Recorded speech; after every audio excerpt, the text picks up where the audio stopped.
안녕하십니까, 문틀란TV입니다.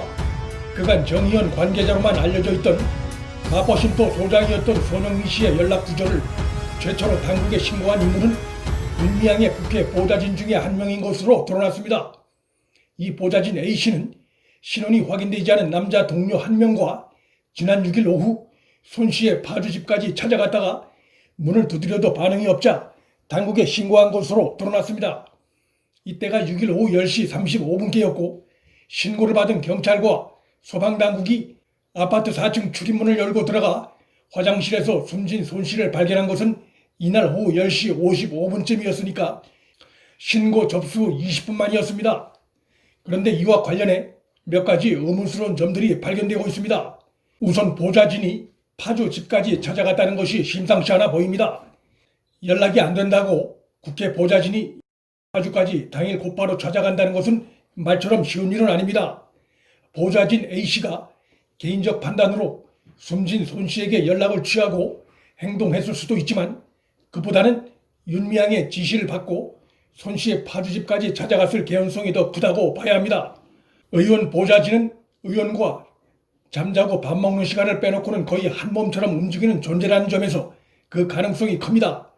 이 경우 윤미향도 손 씨에게 여러 차례 전화를 했고 연락이 닿지 않자 보좌진에게 파주집을 찾아가 보도록 지시했을 가능성도 생각할 수 있습니다.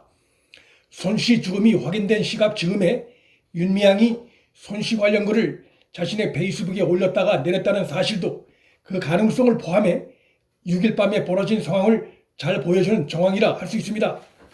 자신과도 직접 연관이 있는 사람이 갑작스러운 죽음을 맞고 그래서 경황이 없을 상황에 손 씨 사망이 알려진 때와 비슷한 시각에 그것도 1년 5개월이나 된 지난해 1월에 쓴 쉼터 소장 관련한 글을 찾아서 페이스북에 올렸다는 것이 평범해 보이지는 않는 상황이고 이것은 윤미향의 그날 밤 돌발적인 상황에서도 비교적 차분하게 움직였던 정황이라 할 수 있습니다.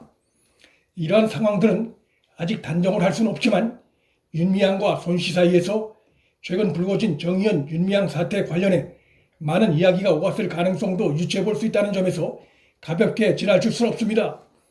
마포쉼터 소장의 사인 관련해선 본인이 스스로 극단적 선택을 한 것 같다는 것이 경찰의 1차 부검의 결과지만 보다 자세한 것은 손 씨의 휴대폰 통화 내역 등에 대한 정밀 분석이 나와봐야 알 수 있을 것입니다.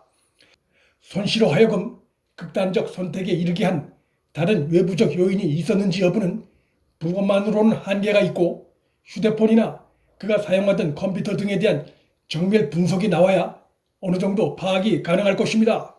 손 씨와 마지막으로 통화한 인물이 누군지 또 최근 얼마나 자주 누구와 통화했는지 확인을 통해 그의 사인에 이르게 한 외부적 심리적 요인이 따로 있었는지 등에 대한 분석이 필요할 것입니다.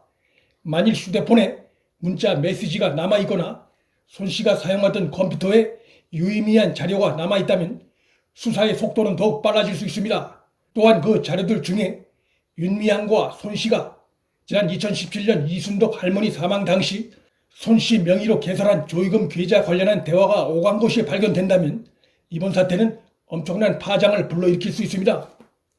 이런 가운데 대통령 문재인이 윤미향 정의연 사태 터진 지 한 달여 만에 자신의 입장을 밝혔는데 그것이 공교롭게도 마포쉼터 소장 사망이 알려진 지 하루 뒤란 점에서 묘한 파장을 낳고 있습니다.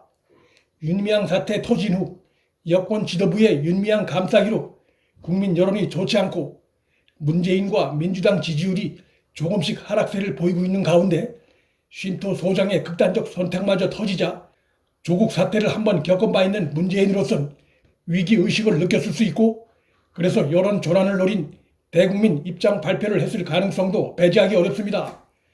마포쉼터 소장이 사망한 6일 윤미향 보좌진이 경찰 조사를 받았고 그 과정을 통해 경찰은 사망자가 정의연 마포쉼터 소장이란 것과 신고자가 국회 보좌진이라는 사실을 파악했기 때문에 윤미향 사태와 관련될 수 있는 사건이라는 것을 모를 리 없고 따라서 사안이 사안인 만큼 7일 관련 사실이 언론에 보도되기 전인 6일 당일 밤이나 혹은 다음날 오전 중에 경찰을 담당하는 청와대 민정라인에 관련 사실을 통보했을 가능성도 매우 높다는 점에서 문재인의 대국민 입장 발표의 배경으로 쉼터 소장의 죽음도 하나의 요인으로 거론하는데 큰 무리는 없을 것입니다.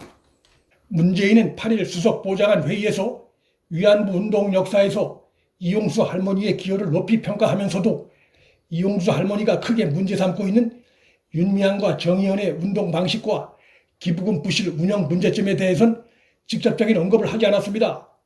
오히려 그는 반대로 위안부 운동 자체를 부정하고 운동의 대의를 손상시키려는 시도를 비판하며 있지도 않은 사실을 거론해 야권의 비판을 받았습니다. 지금까지 일부 국소수 네티즌 차원이 아닌 야권 진영 전체 어디에서도 공식적으로 위안부 운동 자체를 비하하거나 손상시키는 언급이 나온 적이 없습니다. 결국 문재인의 이번 대국민 입장 발표에서 드러난 태도는 좌파 진영이 윤미향의 비리 의혹을 두둔하고 감싸기 하면서 악화되어가는 여론 추세에 당황해 급한 불을 끄기 위해 벌인 일종의 퍼포먼스적인 성격도 짙다고 할 수 있습니다. 그러나 윤미향 의혹이 아직도 제대로 밝혀진 것이 없고 시퍼렇게 살아있는 상황에서 이런 퍼포먼스가 효과를 내기는 지극히 한계가 있을 수밖에 없습니다. 문틀란TV 여기서 마칩니다. 구독과 좋아요, 방송 공유는 방송 제작에 큰 힘이 됩니다. 시청해 주셔서 감사합니다.